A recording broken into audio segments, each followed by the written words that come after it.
आइए आज हम लोग आगे स्टडी करेंगे पूर्ण रूपेण पूरित एवं अर्धपूरित उपकोषों का स्थायित्व, यानी पूरे भरे हुए या आधे भरे हुए जो उपकोष हैं वो ज़्यादा स्थायी क्यों है, उसका कारण क्या है। इंग्लिश में बोलेंगे stability of completely filled and half filled subshell. तो देखते हैं पूर्ण रूपेण पूरित एवं अर्धपूरित उपकोषों का स्थायित्व। किसी तत्व का तलस्थ अवस्था यानी ग्राउंड स्टेट में इलेक्ट्रॉनिक विन्यास उसकी न्यूनतम ऊर्जा से संबंधित अवस्था होती है। ये हम लोग पीछे भी अंडरलाइन कर चुके हैं। अधिकांश परमाणुओं के इलेक्ट्रॉनिक विन्यास भाग 2.6.5 में दिए मूलभूत नियमों का अनुसरण करते हैं, जैसा दिया गया है पीछे। परंतु कुछ तत्वों जैसे कॉपर तथा क्रोमियम में जहां दो उपकोषों 4s तथा 3d की ऊर्जाओं में कम अंतर होता है, एक इलेक्ट्रॉन कम ऊर्जा वाले उपकोष यश से अधिक ऊर्जा वाले उपकोष में स्थानांतरित हो जाता है। तो पीछे जो कॉपर और क्रोमियम का हमने अपवाद पढ़ा था, एक्सेप्शन पढ़ा था, तो उसी के बारे में बता रहा है कि क्रोमियम तथा कॉपर में जहां दो उपकोष 3d और 4s और तथा 3d की ऊर्जाओं में बहुत कम अंतर होता है, तो उसमें क्या होता है कि एक इलेक्ट्रॉन कम ऊर्जा वाले उपकोष यश से अधिक ऊर्जा वाले उपकोष में स्थानांतरित हो जाता है।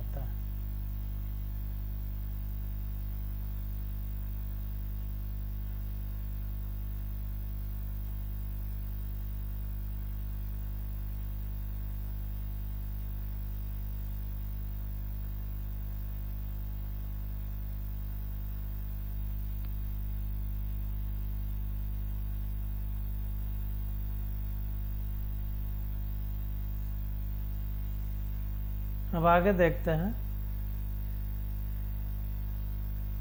स्थानांतरित हो जाता है बशर्ते इस स्थानांतरण में से उपकोष के सभी उच्च ऊर्जा वाले कक्षक प्राप्त हों जो पूर्ण पूरित या अर्धपूरित हो। तो ये स्थानांतरण तभी होगा जब उच्च ऊर्जा वाले कक्षक हमको प्राप्त होंगे। सभी उच्च ऊर्जा वाले जितने कक्षक हों सारे ज्यादा ऊर्जा वाले उच्च ऊर्जा वाले प्राप्त हो जाएं, तो फिर इलेक्ट्रॉन कम ऊर्जा से अधिक ऊर्जा वाले उपकोष में स्थानांतरित हो जाता है।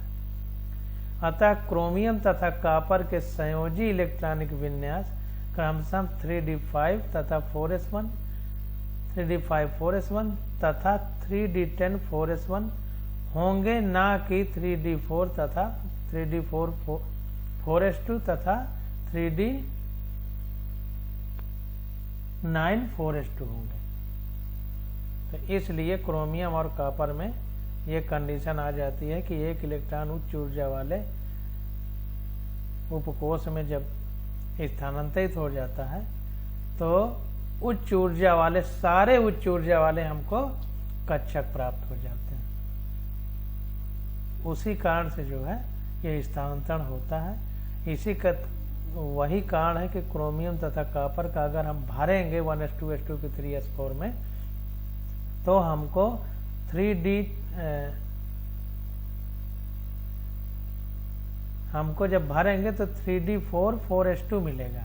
लेकिन आधे अगर भरे हैं तो हमको कैसे भरना है, इसका एक इलेक्ट्रॉन इसमें ले आना है, इसको 3d5 कर देना है। तो 3d5 अब इसमें एक कम होगा तो 4s1 होगा। अब इस तरह में D के भी आधे भरे हुए हैं और यश का भी आधा भरा हुआ है। तो अर्ध भरे हुए या पूर्ण भरे हुए ज्यादा स्थायी होते हैं। तो D में देखिए 5 होते हैं, तो इसको दिखा देते हैं।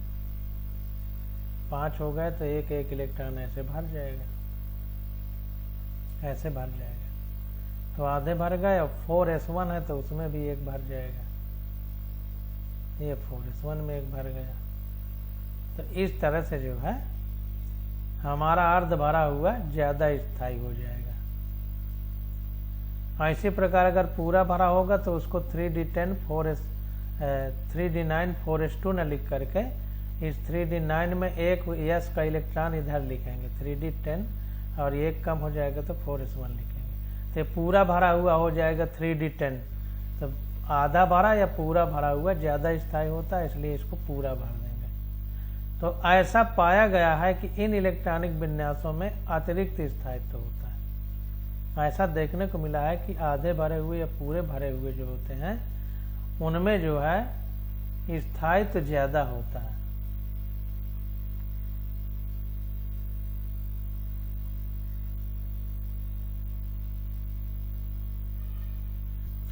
अब देखिए अर्धपूरित तथा पूर्ण पूरित उपकोषों के स्थायित्व के कारण, यानी जो आधे भरे हुए और पूरे भरे हुए उपकोष हैं, सबसेल हैं, वो स्थायी क्यों होते हैं? तो सबसे पहला इलेक्ट्रॉनों का सममित वितरण है। जो इलेक्ट्रॉन उनका सिमेट्रिकल डिस्ट्रीब्यूशन जो है वो एक सबसे बड़ा कारण है। तो यहाँ पर देखिए यह भली भांति विदित है कि सममित स्थायित्व प्रदान करती है। सममित मतलब सिमेट्री, सिमेट्री का मतलब सब जगह बराबर। जैसे तराजू का हमने उदाहरण दिया था कि मान लीजिए तराजू की डंडी है, यहाँ पर टिकी हुई है और ये तराजू के पलड़े हैं। अगर इस लकड़ी को ऐसे सीधे रखना है साम्य अवस्था में, तो दोनों में बराबर भार रखना पड़ेगा। अगर इधर 1 किलो है तो इधर 1 किलो का सामान रखना पड़ेगा, तभी ये संतुलन में रहेगा, नहीं तो इधर उधर भागेगा। तो उपकोषों को संतुलन में रखने के लिए इलेक्ट्रॉन सब जगह बराबर बराबर भरे जाएंगे, तभी ये सही से रह पाएंगे। तो इसीलिए इलेक्ट्रॉनों का सममित वितरण स्थायित्व प्रदान करता है। यह भली भांति विदित है कि सममित स्थायित्व प्रदान करती है। पूर्ण भरे हुए या अर्धपूरित उपकोषों में इलेक्ट्रॉनों का वितरण सममित होता है, सब जगह बराबर होता है, अतः ये अधिक स्थायी होते हैं। एक ही उपकोष में यहाँ 3d को लिया जा रहा है, तो एक ही उपकोष में इलेक्ट्रॉनों की ऊर्जा समान होती है। जैसे एक उपकोष है, d लिया जा रहा है, मान लो d कह रहा है, यहाँ पर 1 2 3 4 5 है, इसका मतलब d है। तो जब सब जगह बराबर भरे हुए हैं तो कह रहा है एक ही उपकोष में यहाँ 3d इलेक्ट्रॉनों की ऊर्जा समान होती है। तो सब जगह ऊर्जा समान है, इसीलिए इसको ऐसे सब जगह ऊंचाई बराबर रखी गई है, नहीं तो ऐसे बनाते। तो सबकी ऊर्जा एक इलेक्ट्रॉन है। एक ही उपकोष में जितने भी इलेक्ट्रॉन होंगे उनकी ऊर्जा समान होती है, परंतु उसके त्रिविम वितरण भिन्न होते हैं। लेकिन 3 डायमेंशनल डिस्ट्रीब्यूशन जो है वो अलग अलग होता है। मतलब अंतराकाश में, स्पेस में, खाली जगह में जो इनका वितरण है वो भिन्न भिन्न हो सकता है, लेकिन ऊर्जाएं समान होती है। फलस्वरूप ये एक दूसरे को आपेक्षिक रूप से कम परिरक्षित करते हैं तथा इलेक्ट्रॉन नाभिक द्वारा अधिक प्रबलता से आकर्षित हो जाते हैं। कहने का मतलब ये है कि मान लीजिए नाभिक है और इसके चारों ओर इलेक्ट्रॉन चक्कर लगा रहे हैं कक्षा में, तो मान लीजिए एक इलेक्ट्रॉन है, ये इस तरह है, मान लीजिए इस तरह से इसका प्रभाव है, तो ये इलेक्ट्रॉन जो है इसका इस तरह से प्रभाव है। तो ये एक दूसरे को डिस्टर्ब नहीं करते और सबको नाभिक आराम से आकर्षित कर पाता है, प्रबलता से आकर्षित कर पाता है। तो वही कह रहा है कि 3 डायमेंशनल यानी फ्री स्पेस या अंतराकाश में इनका वितरण जो है अलग अलग होता है। अब अगला पॉइंट देखते हैं, विनिमय ऊर्जा। विनिमय का मतलब एक्सचेंज, अदला बदली, एक्सचेंज एनर्जी। तो इसको देखते हैं। यह स्थायीकरण प्रभाव तब उत्पन्न होता है जब 2 या 2 से अधिक इलेक्ट्रॉन जिनके प्रचक्रण समान होते हैं एक उपकोष के संभ्रंश कक्षकों यानी डिजेनरेट कक्षकों में उपस्थित होते हैं। तो कहने का मतलब है कि ये कंडीशन जो ऊर्जा का आदान प्रदान होता है वो तब संभव होता है। यह स्थायीकरण प्रभाव ये भी कक्षक को स्थायीकरण के लिए भी होता है। यह तब उत्पन्न होता है जब 2 या 2 से अधिक इलेक्ट्रॉन, 2 इलेक्ट्रॉन हो या 2 से अधिक इलेक्ट्रॉन, और वो इलेक्ट्रॉन लिए जाएंगे जिनके प्रचक्रण समान हो।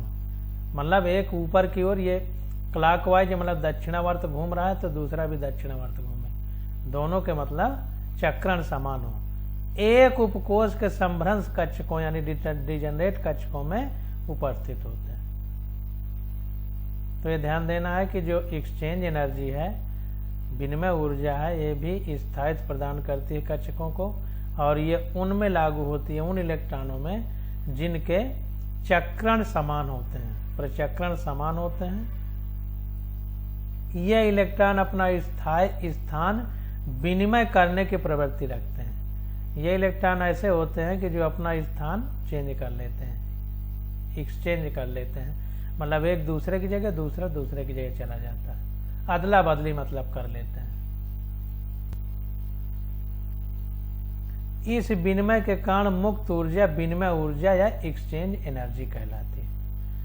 तो जब अदला बदली अपने घर की करते हैं इलेक्ट्रॉन, मान लो ये इधर आ गया, ये इधर आ गया, तो इसको कुछ एनर्जी जो इसमें खर्च होती है, उस एनर्जी को एक्सचेंज एनर्जी कहते हैं। वो ऊर्जा बाहर मुक्त होती है, इसलिए इस मुक्त ऊर्जा को एक्सचेंज एनर्जी कहते हैं।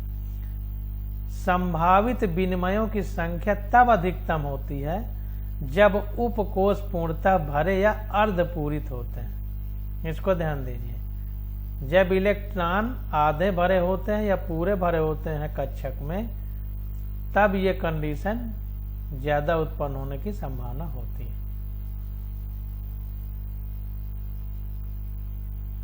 इसके फलस्वरूप विनिमय ऊर्जा अधिकतम होती है तथा इसी प्रकार स्थायित्व भी अधिकतम होता है।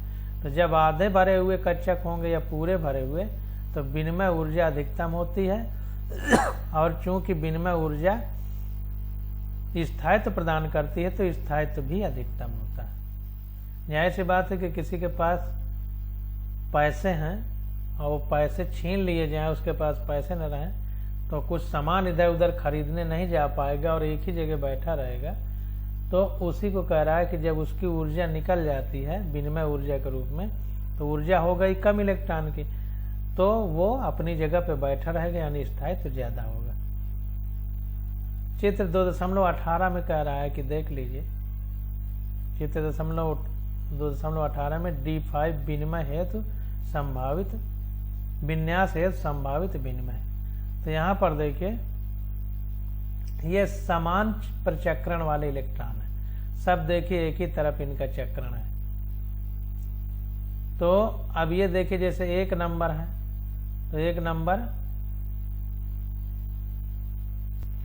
तो यहां पर देखिए नीचे लिखा है इलेक्ट्रॉन 1 द्वारा 4 विनिमय, मतलब ये एक नंबर का इलेक्ट्रॉन है, तो ये 4 कक्षक है ये, तो इनमें कहीं भी जा सकता है। इलेक्ट्रॉन 2 द्वारा 3 विनिमय, इलेक्ट्रॉन 2 जो है इधर इधर इधर जा सकता है। इलेक्ट्रॉन 3 द्वारा 2 विनिमय इधर इधर जा सकता है। 4 द्वारा 1 विनिमय ये इधर जा सकता है, या इधर से इधर आ सकता है, मतलब ऐसे जा सकता है। इसी तरह, इसीलिए देखो दोनों तरफ तीर लगाया है कि इधर से इधर या इधर से इधर ऐसे जा सकता है, ये इस तरह। तो ये इलेक्ट्रॉन का विनिमय है। अब देखिए, अब आप ये सोच रहे होंगे कि ये इलेक्ट्रॉन इधर क्यों नहीं जा सकता।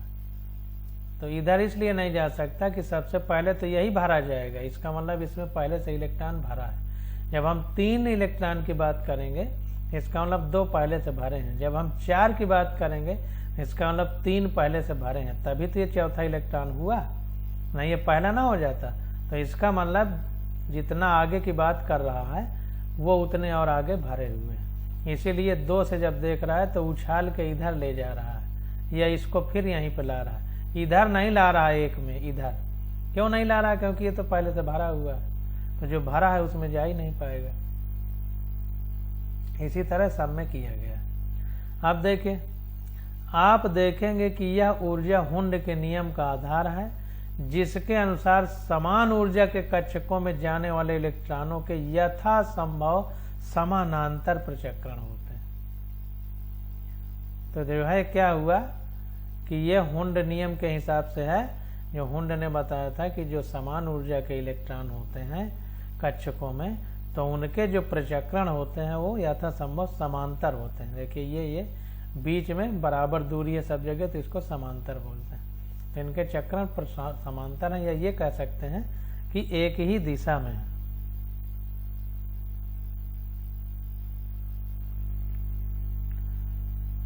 अन्य शब्दों में अर्धपूरित तथा पूर्ण पूरित उपकोषों का स्थायित्व आपेक्षिक रूप से कम परिरक्षित या कम कूलंबित प्रतिकर्षण ऊर्जा तथा उच्च विनिमय ऊर्जा के कारण होता है। विनिमय ऊर्जा के विषय में विस्तार से आप अगली कक्षाओं में पढ़ेंगे। तो इसको थोड़ा अच्छे से फिर समझ लीजिए।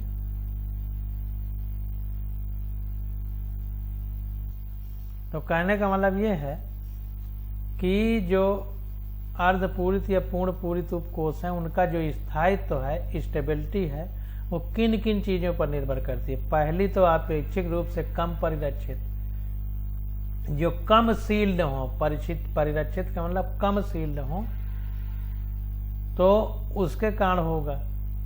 या कम कूलंबित प्रतिकर्षण ऊर्जा, दो जो आवेश पास पास में रखे होते हैं तो उनके बीच कूलाम बल लगता है। पीछे भी पढ़ चुके हैं, आगे एक चैप्टर आएगा उसमें भी हम लोग पढ़ेंगे, वो कक्षा 12 में आप पढ़ेंगे। तो जो दो आवेश एक जगह पास पास रखे हो, जैसे दो द्रव्यमान पास पास रखे हो तो न्यूटन बल लगता है, क्योंकि न्यूटन ने बताया था। इसी तरह दो आवेश पास पास रखे हो तो उनके बीच कूलाम बल लगता है, वो कूलाम ने बताया था तो उनके नाम से कूलाम बल कहते हैं। तो वही कह रहा है कि कम कूलंबित प्रतिकर्षण ऊर्जा, चूंकि इलेक्ट्रॉन है, आवेश समान है, इसलिए समान आवेश वाले प्रतिकर्षण करते हैं, इसलिए कूलंबित प्रतिकर्षित ऊर्जा लिख रहा है। अगला है उच्च विनिमय ऊर्जा। अब जाहिर सी बात है कि इधर उधर भागने में कक्षकों में जो ऊर्जा जितनी ज्यादा खर्च हो जाएगी उतने वो घर में बैठा रहेगा, कोई सामान खरीद ही नहीं पाएगा, क्योंकि पैसे नहीं है, पैसा ही ऊर्जा है। तो जितने ज्यादा ऊर्जा खत्म हो जाएगी उतने वो स्थायी हो जाएगा। तो ये तीन ऊर्जाएं हैं जिनके कारण हमारे कक्षक में स्थायित्व होता है। अब विनिमय ऊर्जा विस्तार में हम लोग आगे कक्षाओं में पढ़ेंगे। अब यहाँ पर देखिए तत्वों के इलेक्ट्रॉनिक विन्यास दिए गए हैं। Hydrogen, helium, lithium, barium, boron, carbon, nitrogen, oxygen, सबका दिया गया है। इनसे आपको कोई मतलब नहीं है, सबका दे दिया है क्रम से।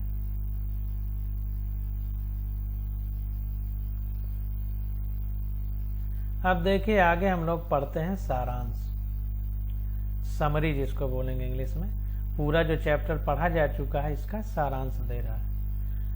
परमाणु तत्वों के रचनात्मक भाग होते हैं। जो परमाणु हैं, ये जो हमारे एलिमेंट हैं, उनके रचना परमाणु से होती है। तो तत्वों के रचनात्मक भाग कौन हो गए? परमाणु। ये तत्व के ऐसे छोटे भाग हैं जो रासायनिक क्रिया में भाग लेते हैं। ध्यान दीजिए, परमाणु जो है रासायनिक क्रिया में भाग लेते हैं, इतना ध्यान देना। प्रथम जैसी बात है कि परमाणु परमाणु मिलके अणु बन जाता है। जैसे H1H1 एक हाइड्रोजन का परमाणु है, 1H1 एक हाइड्रोजन का परमाणु है, और मिल करके H2 बना देते हैं। तो इसी प्रकार से चूंकि ये परमाणु है, अणु बना दिए, तो परमाणु हमारा रासायनिक क्रिया में भाग लेता है। प्रथम परमाणु सिद्धांत जिसे जॉन डाल्टन ने सन 1808 में प्रतिपादित किया के अनुसार परमाणु पदार्थ के ऐसे सबसे छोटे कण होते हैं जिन्हें और विभाजित नहीं किया जा सकता।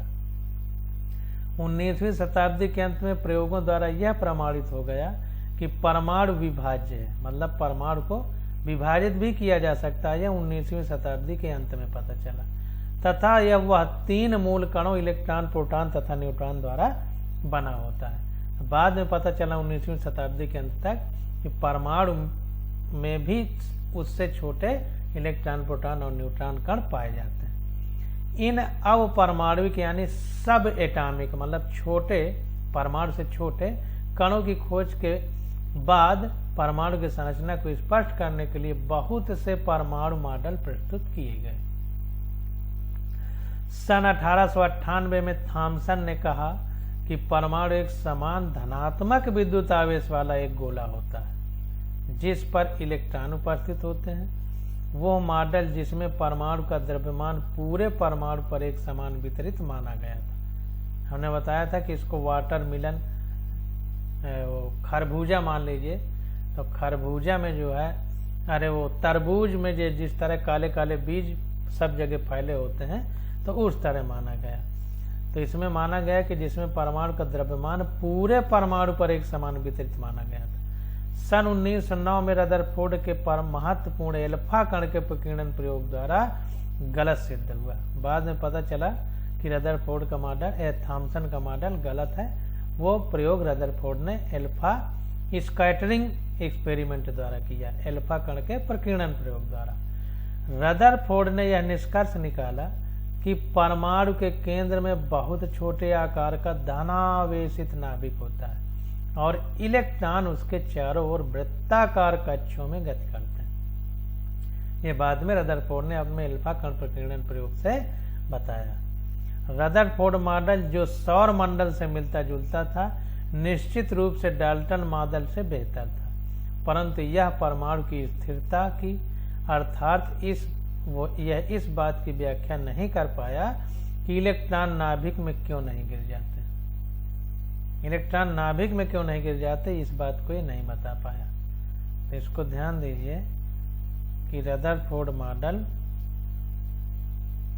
इस बात की व्याख्या नहीं कर पाया कि इलेक्ट्रॉन नाभिक में क्यों नहीं गिर जाते। इसके अलावा यह परमाणु की इलेक्ट्रॉनिक संरचना अर्थात नाभिक के चारों ओर इलेक्ट्रॉन के वितरण और उनकी ऊर्जा के बारे में कुछ नहीं बता सका।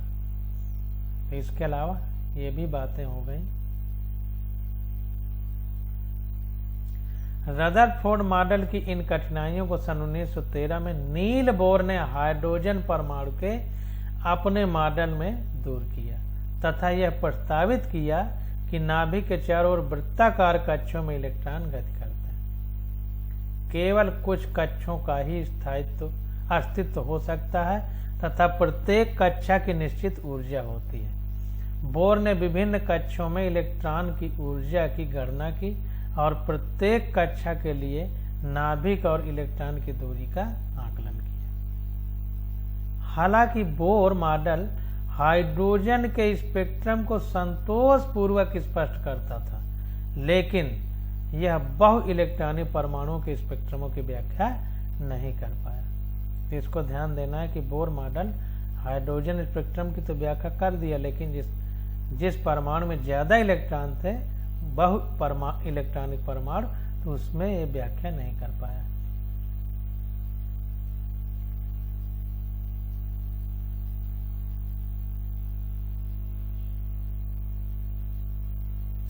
इसका कारण बहुत जल्द ही ज्ञात हो गया और इस बहु इलेक्ट्रॉनिक परमाणुओं में क्यों नहीं व्याख्या कर पाया, इसका कारण भी बहुत जल्दी हमें पता चला। बोर मॉडल में इलेक्ट्रॉन को नाभिक के चारों ओर एक निश्चित वृत्ताकार गति में करते हुए आवेशित कण के रूप में माना गया था, ऐसा माना गया था। इसमें उसके तरंग जैसे लक्षणों के बारे में नहीं सोचा गया था। तरंग जैसे लक्षण जो है, इसके बारे में नहीं सोचा गया था। एक कक्षा एक निश्चित पथ पर होता है और इस पथ को पूरी तरह तभी परिभाषित माना जा सकता है जब एक ही समय पर इलेक्ट्रॉन की सही स्थिति और सही वेग ज्ञात हो, तभी माना जा सकता है कि एक निश्चित पथ है। हाइजेनबर्ग के अनिश्चितता सिद्धांत के अनुसार ऐसा संभव नहीं। हाइजेनबर्ग ने बाद में अनिश्चितता सिद्धांत दिया कि ऐसा तो संभव ही नहीं। अगर हम स्थिति को देखेंगे तो वेग को नहीं कैलकुलेट कर पाएंगे और वेग को देखेंगे तो स्थिति को नहीं कैलकुलेट कर पाएंगे। इस प्रकार हाइड्रोजन परमाणु का बोर मॉडल न केवल इलेक्ट्रॉन के दोहरे व्यवहार की उपेक्षा करता है, बल्कि हाइजेनबर्ग अनिश्चितता सिद्धांत का भी विरोध करता है। तो हाइजेनबर्ग जो हाइड्रोजन परमाणु का बोर मॉडल है, वो दो चीज का व्याख्या नहीं कर सका। एक तो अनिश्चितता सिद्धांत और दूसरी बात दोहरे व्यवहार। दोहरा व्यवहार मतलब कण की तरह भी और तरंग की तरह, डुअल नेचर। तो दो बातों को अब नहीं बता पाया है। सन 1926 में इरविन श्रोडिंगर ने एक समीकरण दिया जिसे श्रोडिंगर समीकरण कहा जाता है। इसके द्वारा त्रिविम में मतलब अंतराकाश में खाली जगह में 3 डायमेंशन में इलेक्ट्रॉन के वितरण और परमाणुओं में अनुमानित ऊर्जा स्तरों का वर्णन किया जा सकता है। यह समीकरण न केवल डी ब्रोगली के तरंग कण वाले दोहरे लक्षण की संकल्पना को ध्यान में रखता है, बल्कि हाइजेनबर्ग के अनिश्चितता सिद्धांत के भी संगत है। तो श्रोडिंगर समीकरण है, तो ये डी ब्रोगली का वेव नेचर वाला गुण भी बताता है और पार्टिकल नेचर भी बताता है, और साथ में हाइजेनबर्ग के अनसर्टेनिटी प्रिंसिपल यानी अनिश्चितता सिद्धांत को की भी व्याख्या करता है। जब इस समीकरण को हाइड्रोजन परमाणु में इलेक्ट्रॉन के लिए हल किया गया तो इलेक्ट्रॉन के संभव ऊर्जा स्तरों और तरंग संगत तरंग फलनों यानी वेव फंक्शन जो गणितीय फलन होते हैं के बारे में जानकारी प्राप्त हुई। ये क्वांटित ऊर्जा स्तर और उनके संगत तरंग फलन जो 3 क्वांटम संख्याओं मुख्य क्वांटम संख्या n, दिगंशी मुख्य क्वांटम संख्या यानी प्रिंसिपल क्वांटम नंबर n, दिगंशी क्वांटम संख्या यानी एजीमुथल क्वांटम संख्या l और चुंबकीय क्वांटम संख्या यानी मैग्नेटिक क्वांटम नंबर ml के द्वारा पहचाने जाते हैं। जो वेव फंक्शन है उसको इसके हिसाब से लिखा जाता है। श्रोडिंगर समीकरण के हल के परिणाम स्वरूप प्राप्त होते हैं। श्रोडिंगर समीकरण के हल के परिणाम स्वरूप ये सब प्राप्त होते हैं, NL, M ये सब। इन 3 क्वांटम संख्याओं के मानों पर प्रतिबंध भी श्रोडिंगर समीकरण के हल से संभवतः प्राप्त होते हैं। इन 3 क्वांटम संख्याओं के मानों पर प्रतिबंध भी श्रोडिंगर समीकरण के हल से स्वतः प्राप्त होते हैं, स्वतः ही प्राप्त होते हैं, संभवतः नहीं, स्वतः प्राप्त हो जाते हैं। हाइड्रोजन परमाणु का क्वांटम यांत्रिकी मॉडल उसके स्पेक्ट्रम के सभी पहलुओं की व्याख्या करता है और उसके अतिरिक्त कुछ ऐसी परिघटनाओं को भी समझाता है जो बोर मॉडल द्वारा स्पष्ट नहीं की जा सकी। तो बाद में जो क्वांटम यांत्रिकी मॉडल आया यानी क्वांटम मैकेनिकल मॉडल, वो सारी स्पेक्ट्रम के सभी पहलुओं की व्याख्या करता है जिसको बोर मॉडल भी नहीं कर सका।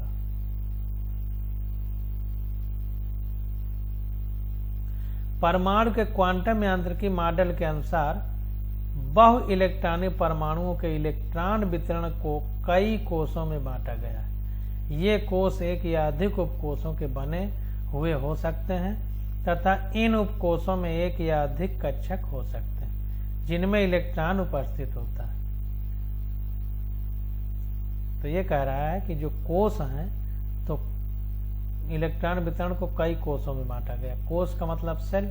हमने बताया कि परमाणु में जो नाभिक है उसके चारों इलेक्ट्रॉन जिन पथों पर चक्कर लगाते हैं तो उन पथों को कोष कहा जाता है। तो वही कह रहा है कि बहु इलेक्ट्रॉनिक परमाणुओं के इलेक्ट्रॉन वितरण को कई कोषों में बांटा गया है जहां पर चक्कर लगाते हैं नाभिक के चारों। ये कोष एक या अधिक उपकोषों के बने होते हैं, जैसे यस या SP, D, F जितने बने हैं तो एक या अधिक उपकोषों के बने होते हैं तथा इन उपकोषों में एक या अधिक कक्षक हो सकते हैं। जैसे यस में 1 होता है, P में 3 होते हैं, D में 5 होते हैं और F में 7 होते हैं। तो वही कह रहा है कि एक या अधिक कक्षक हो सकते हैं जिनमें इलेक्ट्रॉन उपस्थित होता है। हाइड्रोजन और हाइड्रोजन जैसे निकायों यानी सिस्टम, उदाहरणार्थ He+, Li+2 आदि, ये भी हाइड्रोजन जैसे हैं। क्यों?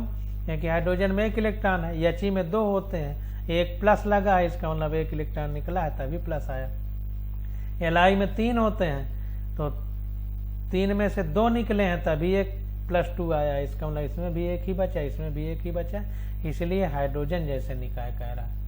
में किसी दिए गए कोष के सभी कक्षकों की समान ऊर्जा होती है, परंतु बहु इलेक्ट्रॉनिक परमाणुओं में कक्षकों की ऊर्जा N और L के मानों पर निर्भर करती है। पीछे भी पढ़ चुके हैं, यहाँ भी अंडरलाइन कर लीजिए।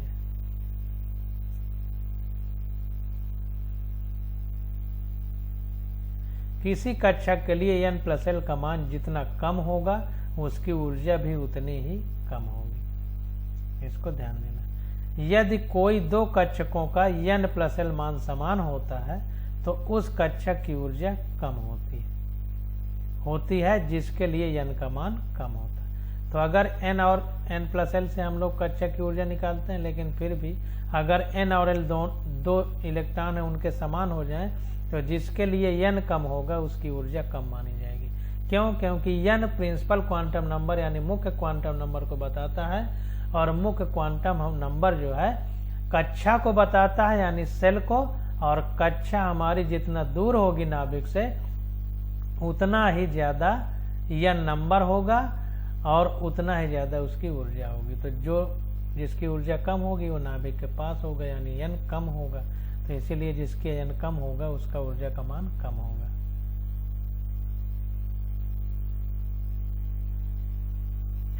किसी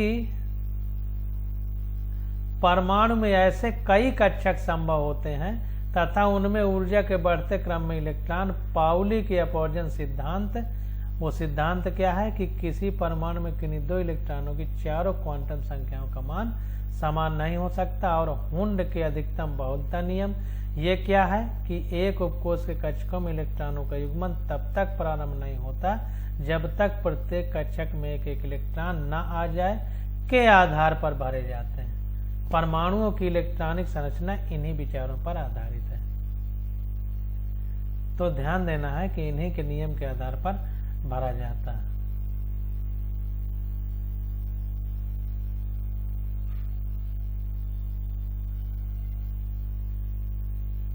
तो ये सब हम लोग पीछे पढ़ चुके हैं। तो अपवर्जन नियम क्या है? पाउली का अपवर्जन नियम ये हो जाएगा सिर्फ इतना, और हुंड का अधिकतम बहुलता का नियम ये हो जाएगा। तो इन्हीं के आधार पर भरे जाते हैं इलेक्ट्रॉन, तो इनको ध्यान देना। अभी हमारा चैप्टर यहीं पर ख़त्म हो जाता है और आज लेक्चर भी ख़त्म करते हैं। अब क्वेश्चन आंसर हम लोग अगले लेक्चर में करेंगे।